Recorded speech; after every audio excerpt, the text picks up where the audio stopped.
Praise lord అందరికీ. ఈరోజు మనము 1 పేతురు 5వ అధ్యాయము 8వ వచనంలో మనం గమనిస్తే, నిబ్బరమైన బుద్ధి గలవారై మెలకువగా ఉండుడి, మీ విరోధి అయిన అపవాది గర్జించు సింహం వలె ఎవరిని మృంగుదునా అని వెతుకుచూ తిరుగుచున్నాడు. కాబట్టి ఈ వాక్యంలో అపవాదిని గురించి పేతురు గారు ప్రస్తావించడం జరిగింది. అపవాదికి ఒక పేరు చెప్తా ఉన్నాడు. మీ విరోధి అయిన అపవాది అని చెప్తా ఉన్నాడు. గర్జించే సింహం వలె ఎవనిని మృంగుదునా అని వెతుకుచూ తిరుగుచున్నాడు.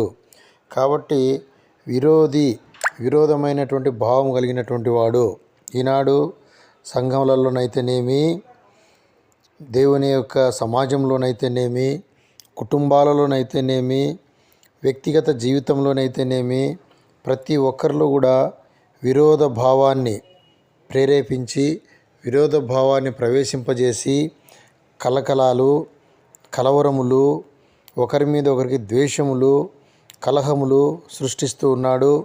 అందుకే నేడు గమనిస్తే దేశాలలో ఒక దేశం మీదికి మరొక దేశం యుద్ధాలు చేస్తూ ఉన్నాయి. ఒక వర్గం మరొక వర్గం యుద్ధాలు చేస్తూ ఉన్నారు. ఒకరినొకరు ద్వేషించుకుంటూ ఉన్నారు. చివరికి కుటుంబంలో కూడా ఒకరిపైన ఒకరికి ఈర్ష్య ద్వేషాలు ఉంటూ కలహాలతో కలవరాలతో కుటుంబాలు కూడా జీవిస్తున్నారు. వీటన్నిటికీ కారణం ఏంటంటే విరోధ భావం కలిగినటువంటి విరోధి అయిన అపవాది. ఇంకా మరిన్ని వీడియోల కొరకు మా ఛానల్ను సబ్స్క్రైబ్ చేసుకోనండి.